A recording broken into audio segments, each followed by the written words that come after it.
Merci d'être allé constater de vous-même mon état de santé,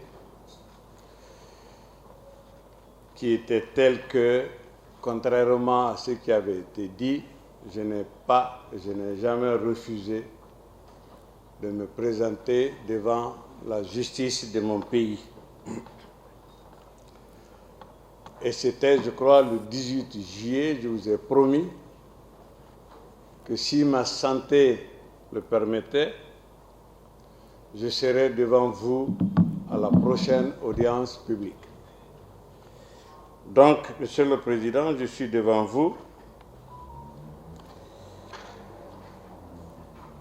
et au fil de souvent mes lectures, j'ai lu quelque part que quand tu perds l'argent, tu n'as rien perdu. Quand tu perds ta santé, tu as perdu quelque chose. Mais quand tu perds ta réputation, tu as tout perdu. Monsieur le Président, qu'il vous plaise que je vienne aujourd'hui pour défendre mon honneur.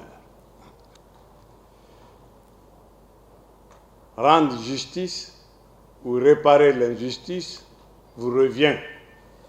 Et pour employer votre terminologie selon votre intime conviction.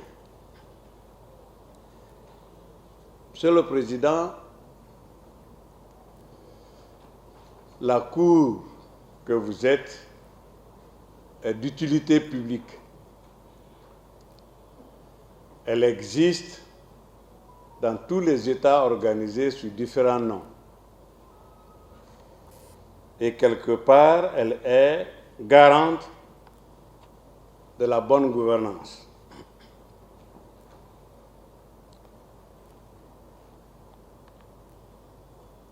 Si vous existez dans tous les États, il y a quelque chose qui est commun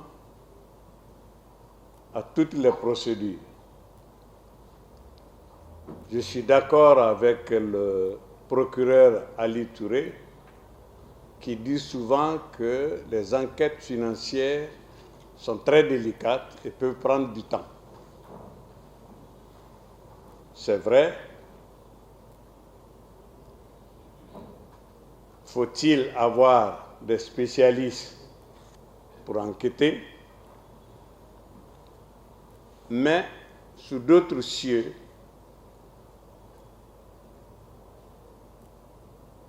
l'État aurait commencé par commanditer un audit, une inspection, dans tous les points de gestion, surtout après un changement de régime. Identifiés par l'État comme méritant d'être revus. Un rapport est établi après l'audit, qui est opposé au gestionnaire. C'est seulement après, si des points incriminés n'ont pas pu être expliqués, que l'État renvoie le dossier devant la justice pour procéder à des poursuites.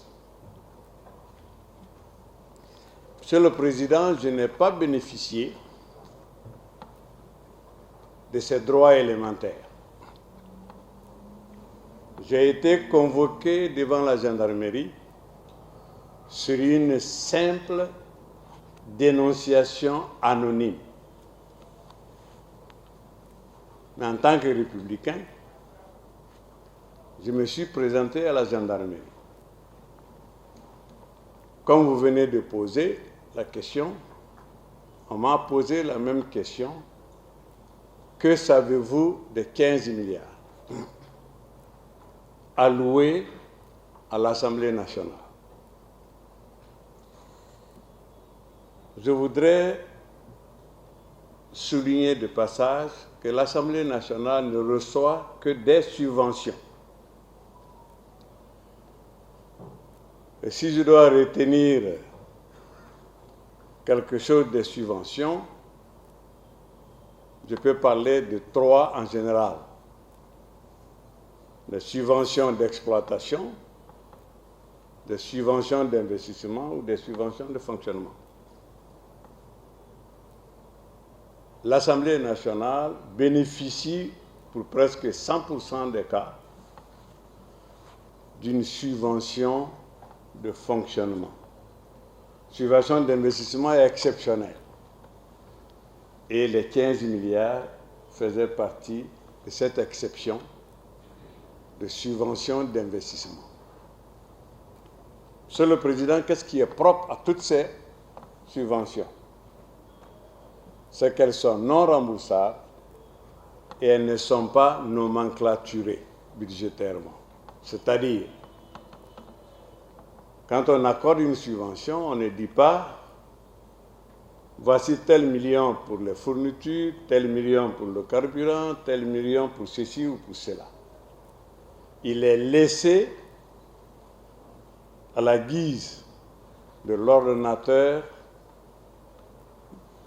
de servir le service public pour lequel, le bon fonctionnement du service public pour lequel la subvention a été donnée.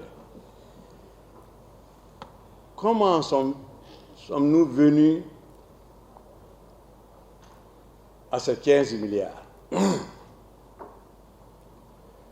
Nous avons bénéficié en tant qu'État d'un don du palais de l'Assemblée nationale, estimé par les partenaires chinois à 40 millions de dollars. Un premier site, juste derrière le ministère des Affaires étrangères à Coloma, a été attribué à l'Assemblée nationale depuis la 8e législature, dans les années 2015-2016.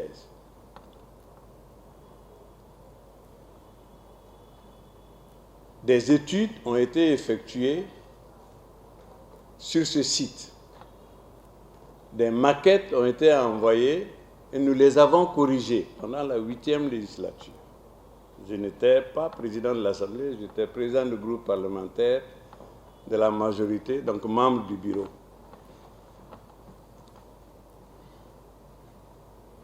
Mais en 2020, il y a eu un redéploiement de la plateforme de Coloma. Le site de l'Assemblée nationale a été relocalisé ailleurs. Et le nouveau site était de 36 000 mètres carrés et 900 mètres de pourtour, 900 mètres linéaires de pourtour. Comme cela se devait, nous avons informé les partenaires chinois qui n'étaient pas contents de ce changement parce qu'ils avaient déjà effectué des études sur le premier site. Ils nous ont demandé que dans 90 jours, de bien vouloir rendre le nouveau site net de toute occupation matérielle et humaine. Je dois vous dire, Monsieur le Président, que le nouveau site était joncé de bâtiments à peine démolis, envahis par des mécaniciens et des garagistes qui avaient même reconstitué certains bâtiments pour en faire des magasins de stockage de leurs pièces ou de logement de leurs apprentis ou gardiens. Je n'avais pas d'argent. L'Assemblée n'a pas de budget d'investissement. C'était en 2020. À peine je venais d'être élu en avril. J'ai écrit au président de la République d'alors pour nous donner les moyens de respecter les exigences de la partie chinoise. La première réponse a été « j'ai pas d'argent, il n'y a pas d'argent ». En plus de la viabilisation du terrain, les Chinois ont demandé à ce qu'il y ait une ligne spéciale de haute tension avec un transfo autonome sur le site et qu'il y ait aussi de l'eau en abondance pour les travaux. J'ai écrit à l'EDG qui a évalué le travail, parce que la ligne devrait partir de centre émetteur sur le site à Coloma. L'EDG a évalué à 750 millions. J'ai fait la commande des travaux et j'ai payé les 750 millions. On a écrit aussi à la SEG. La SEG a évalué à 350 millions, qui a été payé. J'ai appelé 2 ou 3 sociétés, j'avoue que je ne m'en souviens plus beaucoup, c'était au pifomètre, pour aller évaluer ce que ça pourrait faire, valoir. Les montants étaient tels qu'on ne pouvait pas supporter, surtout qu'il fallait payer à l'avance. C'est en ce moment que j'ai fait recours à la société de M. Kim, ici présent, qui n'a pas voulu faire le travail, qui m'a dit que ça ne l'intéressait pas. Il m'a demandé si j'avais de l'argent pour le payer. J'ai dit non. Je n'ai pas encore de l'argent, j'en ai fait la demande, mais apparemment, je n'ai pas encore. Il m'a dit qu'il ne peut pas faire le travail parce qu'il a fait la clôture du Palais des Nations sur Lansana Conté, le général Lansana Conté, qui n'a pas été payé. Qu'il a fait l'abri hélicoptère sous le procès Alpha Condé, qui n'a pas été payé. Et qu'un des premiers ministres lui a demandé aussi de faire la grille, la clôture autour de la primature qui n'a pas été payée. Je lui ai dit, mais tu n'as rien fait pour l'Assemblée. Pour moi, tu vas le faire. Il a été évalué, le travail, à plusieurs reprises. Je n'ai pas accepté. En dernier ressort, il m'a fait une proposition d'environ 2 milliards et poussière. J'ai coupé, j'ai dit, bon, on te paye 1,8 milliard. À un moment donné des travaux, il m'a signalé qu'il va arrêter les travaux parce qu'il a sous-évalué l'ampleur des travaux. Il était à plus de, d'après lui en ce moment, à plus de 150 camions de gravats jetés hors de Conakry. J'ai été visiter le terrain, je l'ai commandé de décaper beaucoup plus. Ce qu'il a fait, qui devait faire objet d'un autre contrat qui ne lui a pas été payé.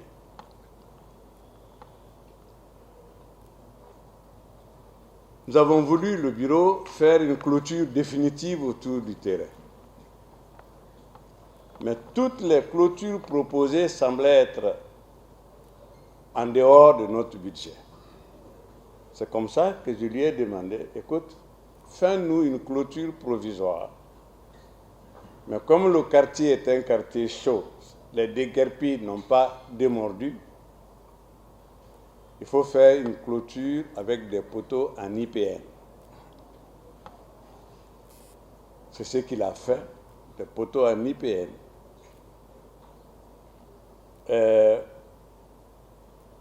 Dans le trou jusqu'à 0,60 mètres et bétonné. Et entre les poteaux IPN croisés avec des cornières. Il a aussi construit 2 guérites de part et d'autre de la clôture pour la gendarmerie qui surveillait le terrain. Ils peuvent y dormir, ils peuvent y avoir bureau et poste de surveillance. Pour parer même au plus pressé, il y a un opérateur qui nous a offert 2 forages sur le terrain. Cadeau, qu'on n'a pas facturé bien sûr. Les 750 millions de l'EDG, les 350 de la SEG et le 1,8 milliard pour des travaux sur le terrain, on est à environ 3 milliards. Et en 3 séances, Monsieur le Président, la gendarmerie a pu obtenir la copie du chèque avec lequel nous avons payé les DG. La copie du chèque avec lequel nous avons payé la SEG. Et la copie des chèques avec lesquels nous avons payé M. Kim, 2 chèques de 900 millions. Et obtenu aussi le solde du compte au 5 septembre qui était de l'ordre à peu moins peut-être de 6 milliards. Monsieur le Président, l'utilisation des 15 milliards ne relève même pas de la comptabilité. Excusez-moi l'expression, mais d'une équation arithmétique digne de l'école primaire. 6 milliards étaient dans le compte, 3 milliards ont été payés sur le site, ce qui fait déjà 9 milliards. Et les 6 autres, nous avons clôturé la session ordinaire de l'Assemblée le 5 juillet 2021. Nous avions 3 mois de vacances parlementaires jusqu'au 5 octobre. Au plus tard, habituellement, jusqu'au 10, au plus tard, le 10 juillet, nous avons la subvention trimestrielle de juillet, août, septembre, qui permet aux députés d'aller en vacances et au personnel qui est programmé pendant les 3 mois pour que tout le personnel soit en congé aussi pendant que les députés sont absents par tranche de juillet, d'août et de septembre. Le 5, tout le monde doit être sur place. Pour ceux qui étaient dans la gestion en 2021, le président avait bloqué tous les paiements, y compris à l'Assemblée nationale. Tout le mois de juillet, nous n'avons pas eu la prime. Presque la moitié, c'est vers le 15 août que 15 milliards ont été payés, pas pour les primes, mais pour l'aide à la construction du siège. J'ai envoyé des émissaires au président de la République pour dire, plutôt, vers le 15, il a demandé à ce qu'on ait une session extraordinaire à partir du 20 août. C'est le président qui demande à l'Assemblée de tenir une session extraordinaire. Non seulement pour voter la loi des finances rectificatives, mais pour aussi voter d'autres lois et accord de prêt qui étaient venus entre-temps. Je n'avais pas certains députés qui ont pu aller sur place. J'ai envoyé des gens lui dire, le rappeler à sa haute attention, que les primes de vacances n'étaient pas payées et qu'il m'était difficile de faire venir les députés, surtout pendant les vacances. La réponse a été que je viens de payer 15 milliards. Non, Président, ça c'est pour la construction. Ils n'ont qu'à se débrouiller, mais il faut avoir la session le 20. C'est en ce moment que des collègues du bureau m'ont dit, écoute, il faut être à la fois intelligent et sage. Intelligent pour régler les problèmes et sage pour les éviter. Prenons la prime des députés dans l'argent à notre disposition. Quand il plaira au chef, il paiera la prime et nous allons reconstituer les fonds. De toute façon, on ne pourra pas faire la rentrée d'octobre si les primes des vacances ne sont pas payées et les primes du dernier trimestre de l'année ne sont pas payées. J'ai ordonné donc à ce qu'on paye, on en prenne dans les 12 milliards à peu près qui restaient pour payer les députés. On a utilisé les 6 milliards, poussière, je ne connais pas le chiffre exact, mais environ, pour payer les députés en attendant de recevoir notre prime. Monsieur le Président, 6 plus 6 plus 3, ça fait les 15. Aussi simple que ça.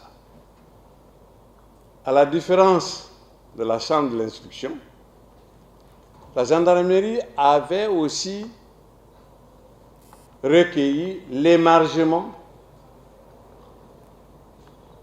des députés et pris la calculatrice pour descendre les chiffres. Et il est resté même 790 millions dans le compte, après les 15 milliards. Monsieur le Président, la gendarmerie m'a félicité. La gendarmerie m'a demandé quel était mon sentiment. J'ai dit mon sentiment est que c'est un sentiment de satisfaction. Contrairement à la lettre anonyme, je n'ai pas partagé cet argent entre les amis. Compte a été rendu à la hiérarchie et on a demandé à ce que j'aille à la maison. Si il y a besoin, ils me feront appel, mais certainement après la fête de Ramadan, parce que c'était le mois de Ramadan. C'était le 25 avril. Le 26 avril, au soir, je reçois un coup de fil du colonel Sangaré de la gendarmerie, du centre d'investigation, de la direction d'investigation, qui me dit, honorable, si vous pouvez venir demain pour signer les PV, parce que pour coupure de courant, on n'avait pas pu les signer, pour raison de coupure de courant. Je dis à quelle heure? Il dit, vous venez à n'importe quelle heure, nous sommes là déjà à 7 heures. Donc, je suis venu pour être là-bas à 9 heures. Mais sur la route, Monsieur le Président, mon second garçon qui est à Paris m'appelle. Il me dit, papa, je viens d'écouter FIM FM. Ce n'est pas le journaliste a dit qu'aujourd'hui, que les ministres qui sont à la gendarmerie vont rentrer à la maison, mais le gros poisson sera déposé à la maison centrale et qu'on serait même en train de peindre la cellule, enfin la toilette de la cellule où il doit être. Je lui ai dit non, ne t'inquiète pas, je ne suis pas concerné, je ne suis pas gestionnaire. Monsieur le Président, vers 11h30, à mon grand étonnement, on me dit d'aller à la CRIEF. Nous sommes venus à la CRIEF à 11h30. On m'a offert une chaise dans le couloir. J'y suis resté jusqu'à minuit 30. 13 heures au mois de carême, de Ramadan.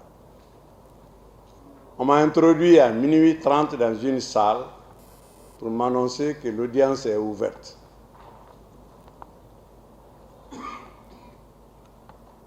J'ai dit, mais vous n'avez pas les enquêtes préliminaires de la gendarmerie? Ils m'ont ouvert la chemise. Il dit, voilà, il n'y a que les accusations du procureur. Dès le lendemain, mes conseils ont écrit au procureur pour signaler l'absence des pièces comptables justifiant l'utilisation des 15 milliards. Vers 1h du matin, on m'a amené à la maison centrale. Quand je suis rentré dans la cellule, je voulais utiliser les toilettes. Mon co-détenu me dit, grand frère, faites attention, la peinture est fraîche. Je dis, oui, je sais. Il dit, comment tu le sais? Je dis, la radio l'a annoncé le matin.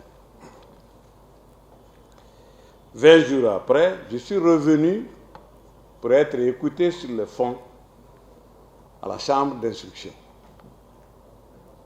Au lieu de 15 milliards, on m'a plutôt dit que j'étais propriétaire d'une mine à Mandiana et que j'étais actionnaire important à l'Ecobank. Je leur ai dit si je pouvais leur offrir ces biens, volontiers, si ils existent. Ils m'ont dit, promis qu'ils allaient le prouver, mais depuis, ça n'a pas été fait. Monsieur le Président,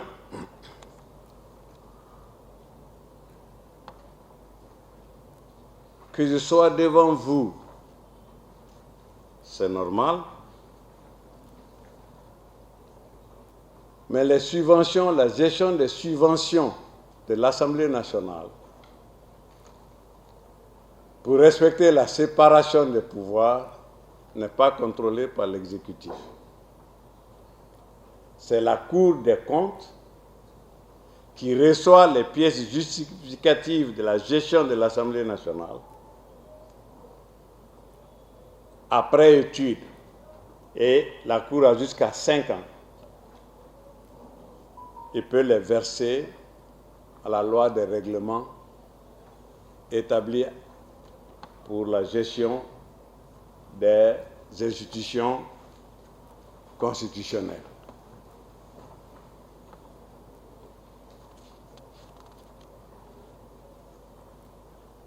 On va me demander pourquoi vous avez utilisé, j'ai suivi un peu le débat de mes prédécesseurs dans le même dossier, pourquoi vous avez pris de l'argent dans le budget, dans la subvention d'investissement pour payer les députés, ce n'était pas l'objet. C'est vrai. Je suis l'ordonnateur des deux caisses.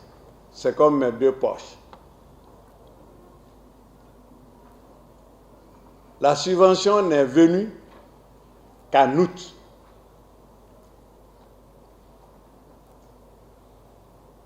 Il fallait laisser le site en l'état jusqu'à ce que j'ai quelque chose pour le faire,